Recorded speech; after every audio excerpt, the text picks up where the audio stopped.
Assalamualaikum warahmatullahi wabarakatuh. Waalaikumsalam warahmatullahi wabarakatuh. Bismillahirrahmanirrahim. Alhamdulillahi rabbil alamin. Wassalatu wassalamu ala ashrafil anbiya'i wal mursalin, Sayyidina wa maulana Muhammadin wa ala alihi wa ashabihil mujahidin at-tahirin, amma ba'du. Saudara-saudara, kita maklum bahwa solat merupakan sarana yang paling efektif untuk mendekatkan manusia kepada Allah. Makin dekat manusia dengan Allah, makin tidak senang iblis dan setan. Karena itu segala macam cara mereka berusaha mengaduk-ngaduk solat kita. Dan sesungguhnya jikalau kita mengerjakan solat, itu kan targetnya cuma dua. Pertama, agar solat kita itu sah. Yang kedua, agar solat kita itu qabul, yakni diterima oleh Allah. Kalau soal sah dan tidak, ukurannya gampang. Saya kalau ditanya orang, Pak, solat saya sah atau tidak, saya bisa jawab. Saudara, solatnya syarat rukunnya cukup apa tidak? Cukup, sah. Itu kalau perkara sah. Tapi kalau sudah perkara qabul, Pak, solat saya diterima atau tidak oleh Allah, ini saya tidak bisa jawab.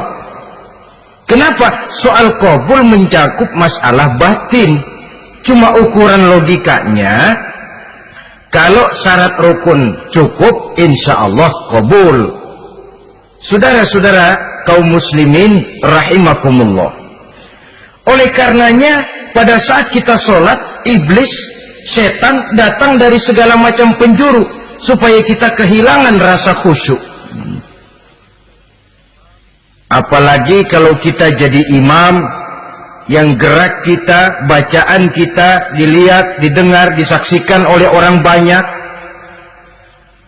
digodanya gerakan kita, dibolak-baliknya hati kita, supaya di dalam sholat itu banyak yang kita ingat, hal-hal yang tidak ada hubungannya dengan sholat. Kadang-kadang belum sholat kita ribut nyari pulpen, nggak ketemu, begitu takbir ingat pulpen di atas lemari. Mulai goncang lagi niat kita sholat. Kadang-kadang kalau hati tidak bisa dipermainkan, iblis berbisik lagi.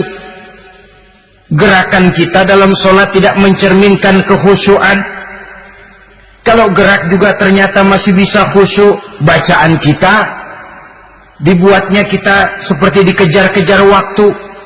Sholat Isya misalnya, dengan cara kilat khusus, super singkat. Saya katakan tadi, apalagi kalau kita jadi imam, iblis mudah mendatangkan penyakit riya. Karena mengimami orang banyak, lalu supaya dikira alim, dibuatlah sholatnya itu mantep-mantep. Surahnya dicari yang panjang-panjang, paling pendek sabbihis sama wadduha. Tapi kalau sudah sholat sendirian, cukup inna a'toinakal kautsar sama qul huwallahu ahad.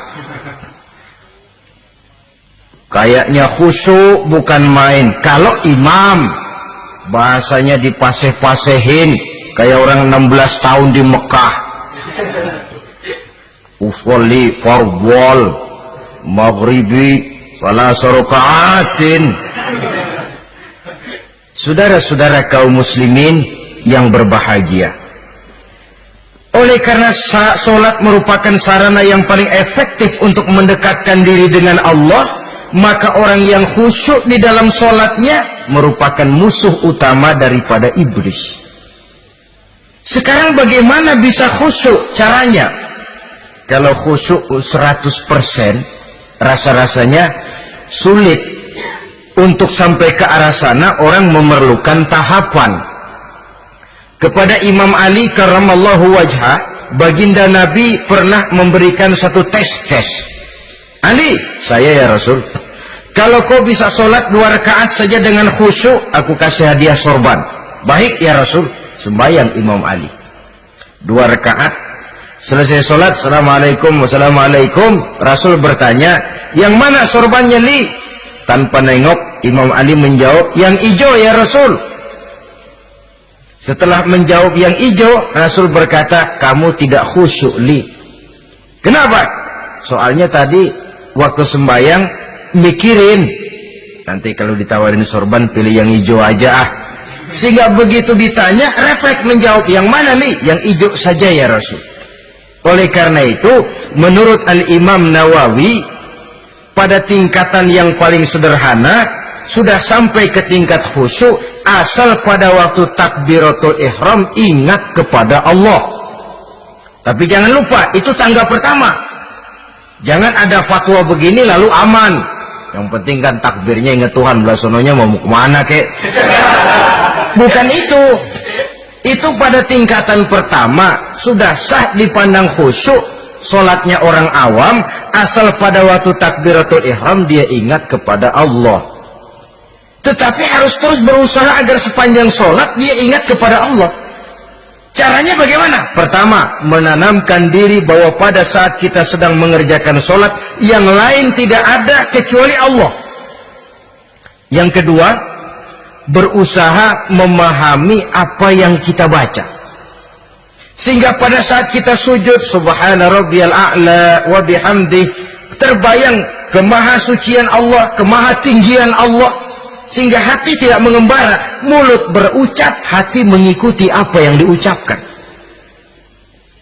Yang kadang-kadang membuat hati kita jalan-jalan, badan di masjid, badan takbir, badan ruku, tapi hati di pasar, hati di kantor, hati di pabrik. Karena yang kita ucapkan tidak berakar di hati.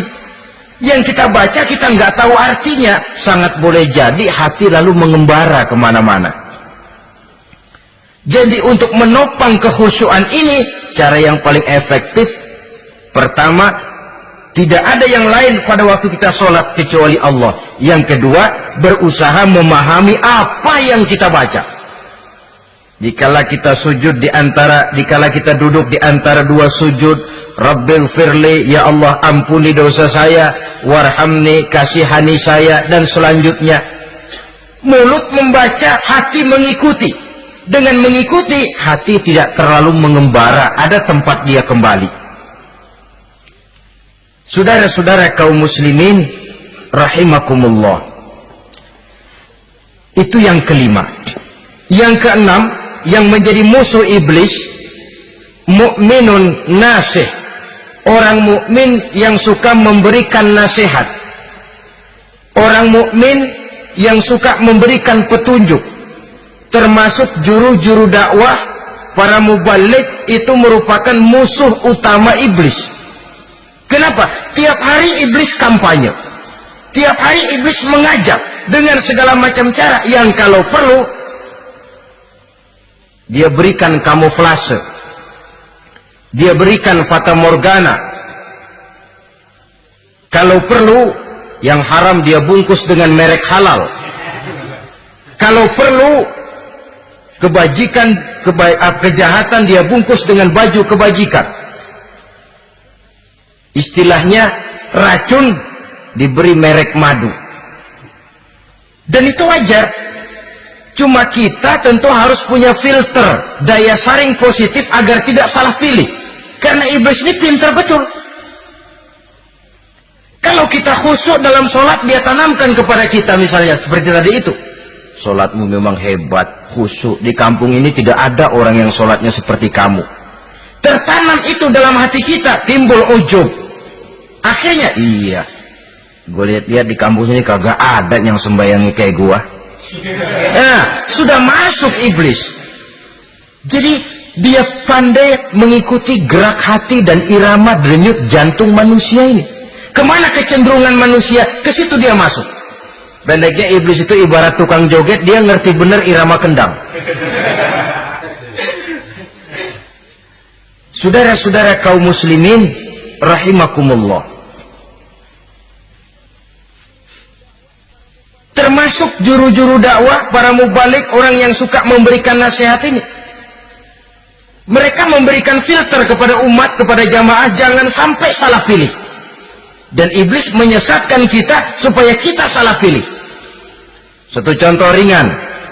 Kalau di depan saudara ada 2 buah gelas, yang segelas isinya jamu, yang segelas sirup. Kira-kira saudara minum yang mana? Jamu. Jamu apa sirup? Jamu. Sirup apa jamu? Jamu.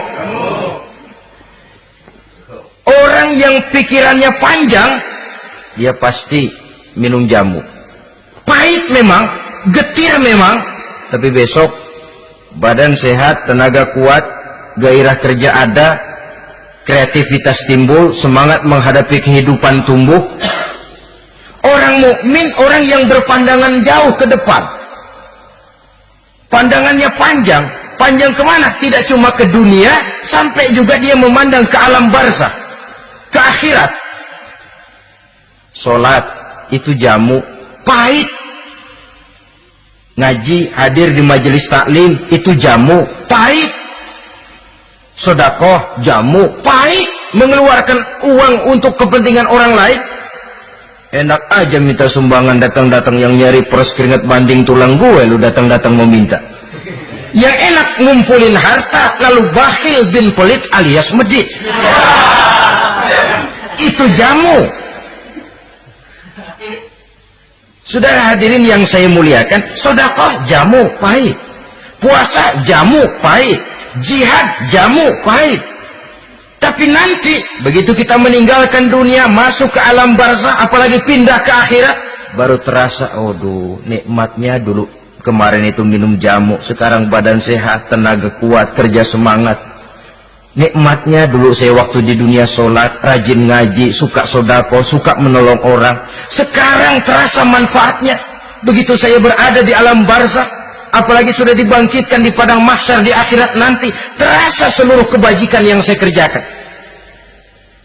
Nah, orang yang berpikir jangka pendek cuma ngelihat yang ada di depan hidungnya saja. Ngapain minum jamu, getir, sirup nih, manis. Dia minum, dia ambil sirup, minum, manis memang pada waktu minum, tapi besok bibir jontor. Meninggalkan perintah Allah, sirup itu manis.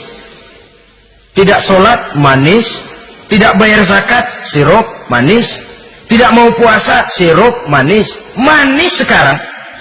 Tapi nanti besok begitu masuk ke alam barzakh, begitu dibangkitkan di padang mahsyar di akhirat nanti, merintih kita menahan penyesalan yang sudah tidak ada artinya lagi. Sampai-sampai penduduk mahsyar itu ada yang berkata, diceritakan dalam Quran, ya laitani kuntu turaba. Wahai celaka, kenapa kita nggak jadi tanah saja? Menyesali kejadiannya. Andai kata mereka bisa kembali ke hidup di dunia lagi, mereka akan minta kejadian yang kedua untuk berbuat baik. Tapi tentu sudah penyesalan yang tidak ada gunanya lagi. Maka saudara-saudara, emang cuman jalan duluan kecebur di sumur yang nyesel duluan. Ada orang jalan, yang paling depan kecebur di sumur, itu tuh, nyesel duluan katanya. Nyesel duluan, yang lain mesti nyeselnya belakangan. Saudara hadirin yang saya muliakan, nah, orang yang suka memberikan nasihat kepada orang lain dimusuhi iblis. Kenapa? Tentu nasihat yang membawa kebaikan. Iblis nggak senang betul itu. Kita nasihatin teman, udah berhenti dah, jangan pada mabuk lagi. Iblis gergetan bener, ini orang dilarang lagi. Kita nasihati teman, udah jangan masang-masang lagi dah, nggak bakalan kena, dikebohongin. Nggak ada orang jadi kaya masang judi, bangkrut malah loh. Ini kan termasuk tipu daya iblis, judi dinamain sumbangan. Itu sama saja itu, madu, racun mereknya madu. Judi dinamain sumbangan. Kalau kang baik apa dia nyumbang? Ya orang kaya lagunya.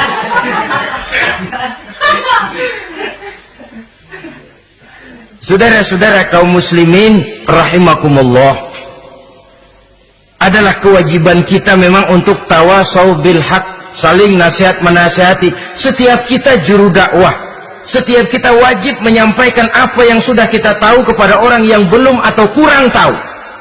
Saudara yang bisa bismillah wajib mendakwahkan bismillah itu kepada orang yang belum tahu bismillah. Saudara bisa Fatihah harus menyampaikan itu kepada orang yang belum bisa Fatihah. Persetan dengan orang lain. Apalagi yang cuma kerjanya ngeritik saja, lu baru bisa Fatihah doang udah ngajar. Biar aja yang diajarin gak bisa Fatihah kok. Apa masalahnya pemerataan di bidang keilmuan?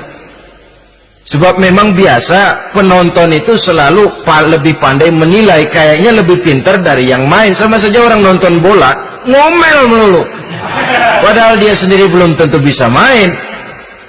Dengerin orang pidato pun begitu, monten bisa, wah kalau dia yang pidato 1 jam kayak semenit, tapi kalau si Ano tuh kita udah pegel belum juga mau berhenti. Monten bisa, coba dia suruh pidato udah 1/4 jam masih ama badu. Apa mau dibilang ama badu?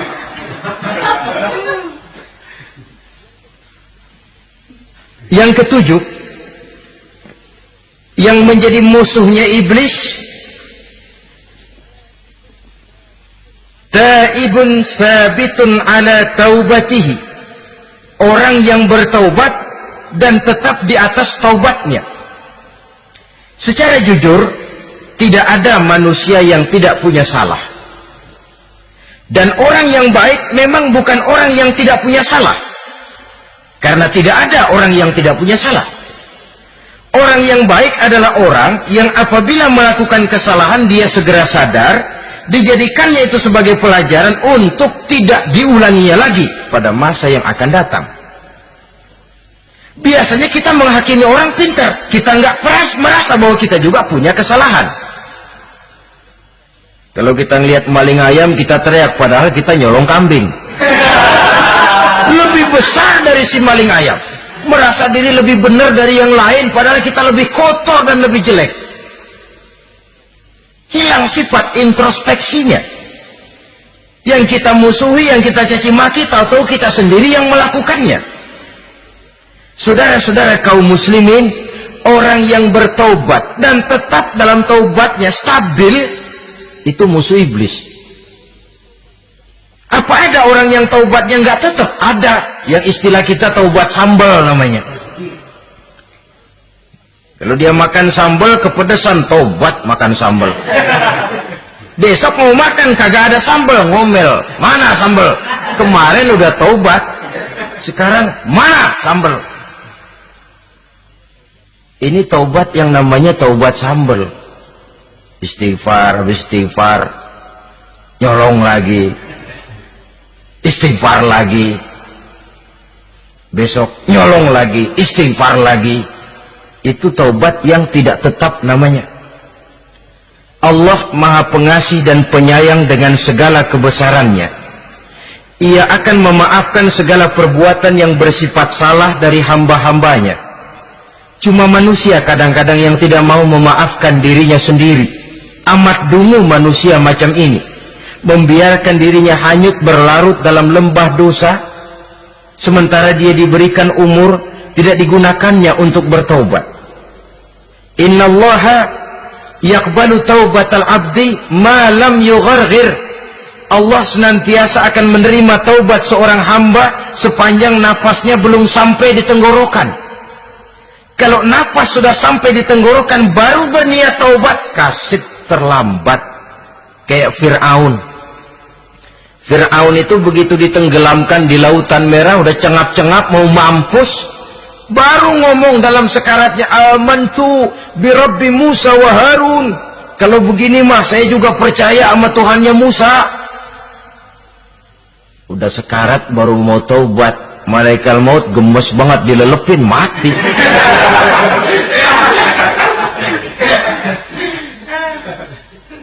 Nah, kepada adik-adik remaja, biasanya kalau sudah bicara taubat, pikiran kita, taubat mau urusan 70 tahun ke atas, kita masih lama ini. Sebenarnya tidak. Masalah taubat adalah masalah salah dan dosa. Masalah salah dan dosa adalah masalah manusia. Sejak dia akil balik sampai ajal datang merenggut nyawa. Hidup ini tidak selalu berjalan mulus. Hidup ini tidak selalu berjalan di atas kertas putih. Kadang kita tersilap, kadang kita tersalah. Kadang situasi dan kondisi menyebabkan kita berbuat lain dari yang seharusnya. Itu kehidupan. Silih berganti. Oleh karenanya pesan Nabi, wa'at bi'i sayyi'atal hasanah. Perbuatan salah ikuti dengan kebajikan. Dosa iringi dengan taubat. Jangan nunggu. Saya untuk taubat takut nanti bikin lagi. Nah, ini namanya punya harapan mau bikin lagi. Nanti aja dah kalau tua-tuaan. Saudara, kalau dosa itu ditumpuk, itu sama saja kotoran yang menodai hati. Kalau kotoran gak rajin kita bersihin, dia akan berkarat. Dan kalau sudah berkarat, sudah sulit untuk dibersihkan. Itu makna ungkapan Imamul Ghazali, hati manusia sebening kaca. Lapisan dosa yang dia kerjakan adalah debu yang menutupi jernihnya kaca. Orang yang bersih dari dosa, dekat dengan Allah, hatinya jernih seperti kaca. Dari hati yang jernih, radarnya kontak kepada Allah. Sinyalnya nyambung channelnya itu. Getarannya hebat. Wajar kalau lalu dia bisa tahu apa yang besok akan terjadi. Diberitahu oleh Allah. Yang namanya ilmu laduni itu. Ilmu yang ditransfer langsung oleh Allah. Karena kebersihan hatinya. Mana ada orang gak belajar bisa pinter. Iya, kalau hatinya butak emang gak ada. Tapi kalau Allah mau berangkat dari hati yang bersih, yang kontaknya nyambung kepada Allah, hati itu seperti kaca, kata Imam Ghazali. Dosa yang kita lakukan adalah debu. Kalau debu sedikit datang kita lap, datang lagi kita bersihin, datang lagi kita bersihin, insya Allah nggak sampai jadi noda di atas kaca itu. Tapi kalau nunggu debu itu sampai bertumpuk, besok aja ngelapnya dah, besok aja ngebersihinnya, bertumpuk dia, sulit membersihkannya. Walaupun kena, nodanya tentu tertinggal di atas kaca itu. Karena itu dalam kehidupan remaja misalnya, pemuda misalnya, kita tidak bisa menolak mode, tidak bisa menolak musim. Modenya disco, modenya breakdance, modenya joget, modenya jaipongan, mode pada waktunya habis, ya habis. Tapi bagaimanapun dia akan punya dampak, memberikan bekas dalam membentuk kepribadian. Dan ini efek yang tidak kita inginkan. Efeknya bukan modenya itu. Jadi oleh karenanya saudara-saudara, masalah taubat bukan masalah 70 tahun ke atas, tapi masalah manusia sejak dia akil balik sampai ajal datang merenggut nyawa. Sepanjang nafas belum sampai di kerongkongan, Allah akan menerima taubat seorang hamba. Bahkan dalam hadis qudsi Allah menyatakan, lau amiltumul khotoya hatta mala'atis sama thumma nadimtum fataballahu alaikum. Kalaupun kamu berbuat dosa sampai penuh langit dengan dosamu, kemudian kamu bertaubat dan menyesal, Allah pasti akan menerima taubatmu. Jadi orang yang taubat dengan sebenarnya dan tetap dalam taubatnya, itu musuh iblis. Tapi orang yang taubatnya angin-anginan, iblis demen banget. Hari sembahyang, besok mabok, besoknya lagi nyolong, besoknya lagi zina, besok taubat lagi. Kata iblis, surat iya lo gocet dah Tuhan.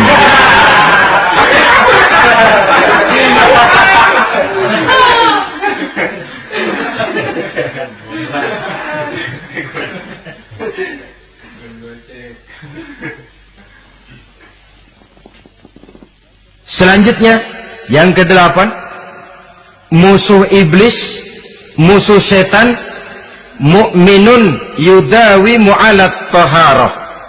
Orang mukmin yang membiasakan diri selalu dalam keadaan bersuci,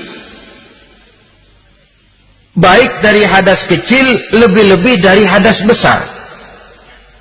Wudu utamanya memang untuk sholat, tapi membiasakan wudu dalam kehidupan sangat baik sekali. Mau ke kantor wudu dulu, mau ke pasar wudu dulu, mau ngajar wudu dulu. Apa sebabnya? Karena dalam keadaan suci orang ada sikap memelihara kesuciannya. Kalau kita naik PPD pagi-pagi gelantungan, kalau punya wudu, hati-hati, kesenggol perempuan juga sayang sama wudu. Tapi kalau nggak punya wudu, jangan kesenggol, kita nyeruduk. Ada semacam sikap apik di dalam kehidupan ini. Karena itu biasakan wudu untuk menjaga kebersihan diri, kebersihan zahir, kebersihan batin, belum lagi kemanfaatan di akhirat. Sebab kata Nabi, inna ummati ya'tuna yaumal qiyamah ghurran muhajjalin min asaril wudu. Umatku di akhirat nanti akan datang menghadap Allah dengan muka berseri-seri, bersinar-sinar dari sebab sering wudu. Sehingga tidak usah mengaku pun Rasul akan memanggil karena muka yang sering tersentuh air wudu ini.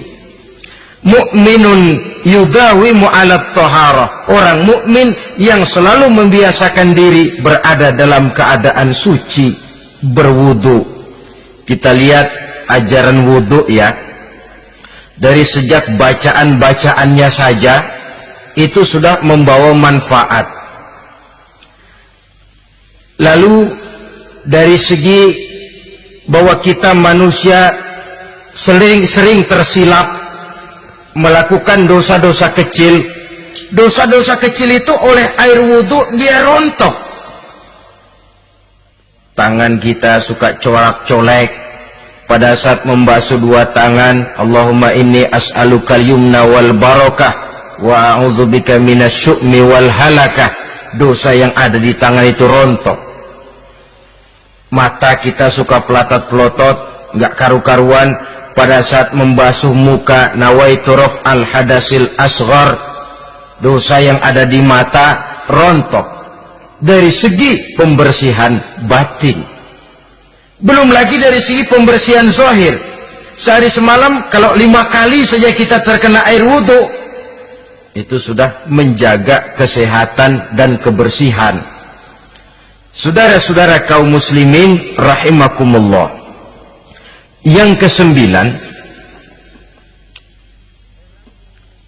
orang yang menjadi musuh iblis yaitu mutawarra'un anil haram, orang yang memelihara diri dari yang diharamkan oleh Allah. Terpelihara dirinya, terpelihara yang dimakannya, yang diminumnya dari jenis-jenis yang haram, baik sedikit maupun banyak. Jangan cuma teriak haram waktu sedikit, tapi giliran banyak halal. Sama saja orang dikasih tahu, itu ada cerita anak-anak, Pak Haji punya anak main judi, dikasih tahu, Pak, anak bapak main judi, astagfirullah katanya. Tapi menang Pak, alhamdulillah.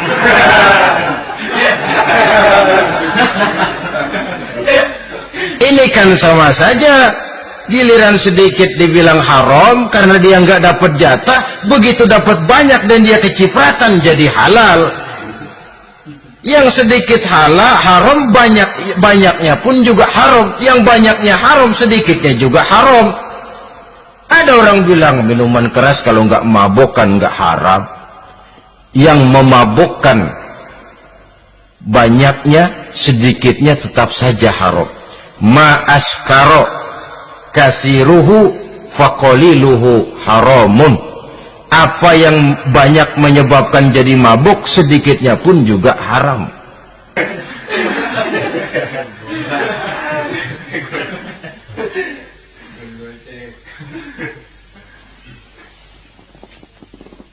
Selanjutnya yang ke-8, musuh iblis, musuh setan, mukminun yudawi mu'alat taharah, orang mukmin yang membiasakan diri selalu dalam keadaan bersuci, baik dari hadas kecil, lebih-lebih dari hadas besar. Wudu utamanya memang untuk sholat, tapi membiasakan wudu dalam kehidupan sangat baik sekali. Mau ke kantor wudu dulu, mau ke pasar wudu dulu, mau ngajar wudu dulu. Apa sebabnya? Karena dalam keadaan suci orang ada sikap memelihara kesuciannya.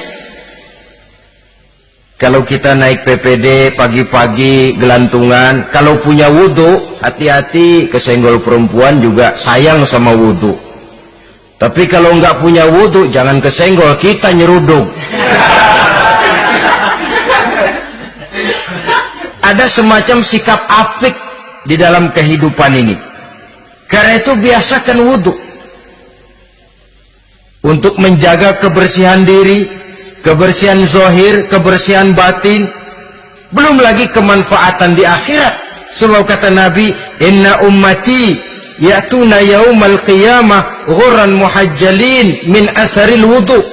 Umatku di akhirat nanti akan datang menghadap Allah dengan muka berseri-seri, bersinar-sinar dari sebab sering wudu. Sehingga tidak usah mengaku pun Rasul akan memanggil karena muka yang sering tersentuh air wudu ini. Mu'minun yudawimu alat toharah. Orang mukmin yang selalu membiasakan diri berada dalam keadaan suci, berwudu. Kita lihat ajaran wudu ya. Dari sejak bacaan-bacaannya saja itu sudah membawa manfaat.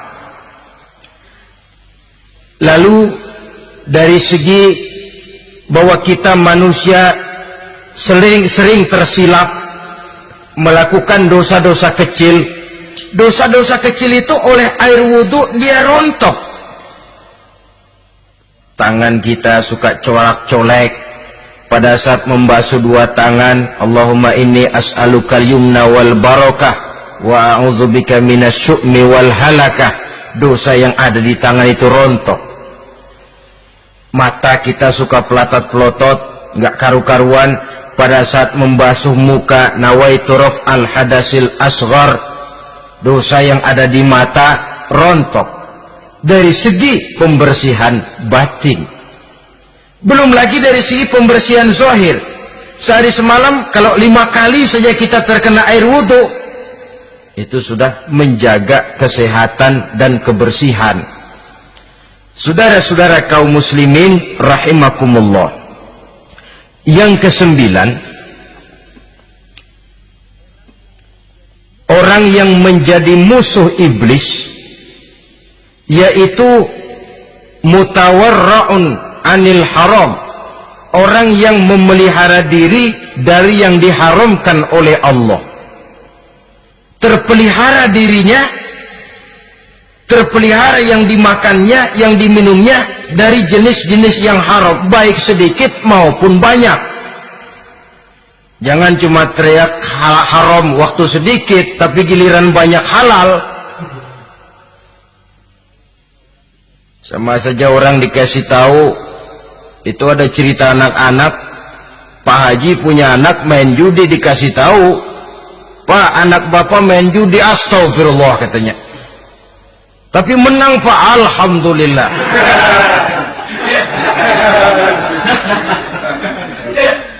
Ini kan sama saja, giliran sedikit dibilang haram karena dia nggak dapat jatah, begitu dapat banyak dan dia kecipratan jadi halal. Yang sedikit haram, banyaknya pun juga haram. Yang banyaknya haram, sedikitnya juga haram. Ada orang bilang minuman keras kalau nggak mabokkan nggak haram. Yang memabokkan banyaknya, sedikitnya tetap saja haram. Ma askaro kasiruhu faqaliluhu haramun. Apa yang banyak menyebabkan jadi mabuk, sedikitnya pun juga haram.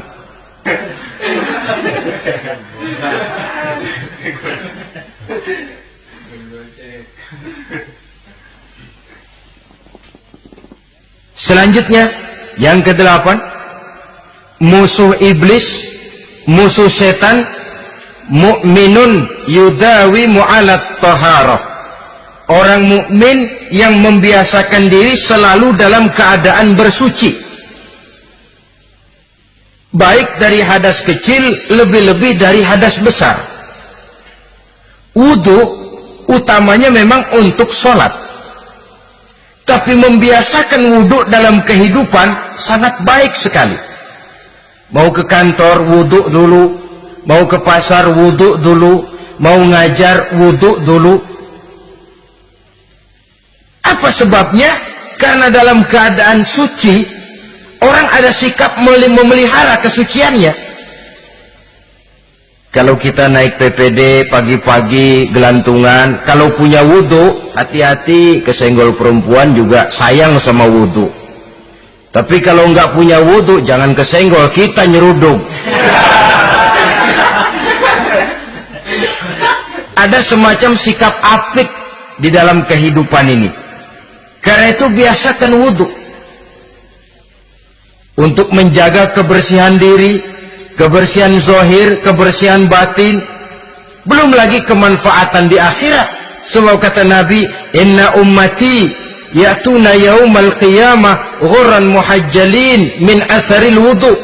Umatku di akhirat nanti akan datang menghadap Allah dengan muka berseri-seri, bersinar-sinar dari sebab sering wudu. Sehingga tidak usah mengaku pun Rasul akan memanggil karena muka yang sering tersentuh air wudu ini. Mukminun yudawi mu'alat taharah. Orang mukmin yang selalu membiasakan diri berada dalam keadaan suci, berwudu. Kita lihat ajaran wudu ya. Dari sejak bacaan-bacaannya saja itu sudah membawa manfaat. Lalu dari segi bahwa kita manusia sering tersilap melakukan dosa-dosa kecil. Dosa-dosa kecil itu oleh air wudhu dia rontok. Tangan kita suka colak-colek pada saat membasuh dua tangan. Allahumma inni as'alukal yumna wal barakah wa a'udzubika minasyu'mi wal halakah. Dosa yang ada di tangan itu rontok. Mata kita suka pelotot-pelotot, nggak karu-karuan pada saat membasuh muka. Nawaitu raf'al hadasil asghar. Dosa yang ada di mata rontok. Dari segi pembersihan batin, belum lagi dari segi pembersihan zahir. Sehari semalam kalau 5 kali saja kita terkena air wudhu, itu sudah menjaga kesehatan dan kebersihan. Saudara-saudara kaum muslimin rahimakumullah. Yang ke-9, orang yang menjadi musuh iblis yaitu mutawarra'un anil haram. Orang yang memelihara diri dari yang diharamkan oleh Allah. Terpelihara dirinya, terpelihara yang dimakannya, yang diminumnya dari jenis-jenis yang haram, baik sedikit maupun banyak. Jangan cuma teriak haram waktu sedikit, tapi giliran banyak halal. Sama saja orang dikasih tahu, itu ada cerita anak-anak, Pak Haji punya anak main judi, dikasih tahu, Pak, anak bapak main judi, astagfirullah katanya. Tapi menang Pak, alhamdulillah.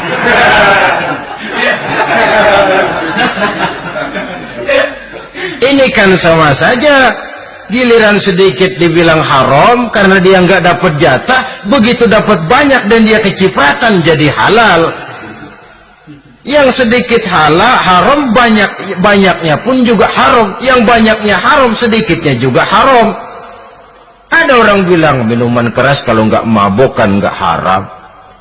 Yang memabukkan banyaknya, sedikitnya tetap saja haram. Ma askaro kasiruhu faqaliluhu haramun. Apa yang banyak menyebabkan jadi mabuk, sedikitnya pun juga haram.